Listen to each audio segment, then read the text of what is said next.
Deep inside a quiet forest, in a corner no one really noticed, lived a small owl named Piku. Piku wasn't special. His wings were shorter than the others. His body was weak. While other owls flew high across the sky, Piku sat silently on a tree branch, watching them disappear into the clouds. Piku wanted to fly more than anything, but every time he tried, he fell again and again. His body hurt. His heart broke a little more each time. The birds of the forest laughed. Some of them said, "You're an owl and you can't even fly?" Piku's only friend was a small rabbit named Fupi. One day, Fupi said gently, "Piku, why do you keep hurting yourself? Your wings are small. You were born this way. Why keep trying?" Piku didn't reply. He just thought to himself, "If I never try, how will I ever know what I'm capable of?" One morning, before the sun rose, when the forest was completely silent, Piku climbed onto a small branch. He was scared. His heart was racing. He closed his eyes, spread his wings, and jumped. He fell. Tears filled his eyes. He stood up, tried again, fell again, a third time. His body screamed, "Stop." His mind whispered, "Give up." But Piku said to himself, "Maybe not today, but one day I will fly." From that day on, Piku trained every single day. In the morning, small branches.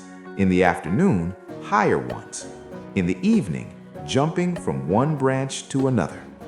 No one watched him. No one encouraged him. No one believed in him.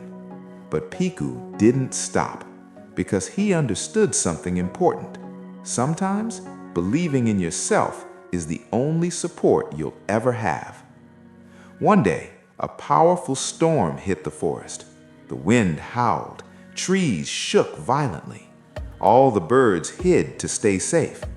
Piku was terrified. His whole body trembled. He could have hidden too, but then he thought, "If I stop because of fear today, I'll be afraid forever." Piku spread his wings. The wind pushed him around. He almost fell, but he kept trying. And then he realized something. Instead of fighting the wind, he could move with it. And suddenly, he wasn't falling, he was flying. Not high, not perfectly, but he was in the air. When the storm ended, Piku slowly landed on the ground. Tears rolled down his face, not from pain, but from belief. For the first time in his life, Piku believed in himself. Days passed. Piku grew stronger, more confident. What once terrified him now felt easy. One day, Fupi looked at him and said in amazement, "Piku, you've really changed." Piku smiled and replied, "I didn't change. I just didn't quit." One afternoon, Piku noticed a wide river. On the other side was a forest no one had ever reached. Everyone said, "It's too far. It's impossible." Piku felt a fire ignite inside him.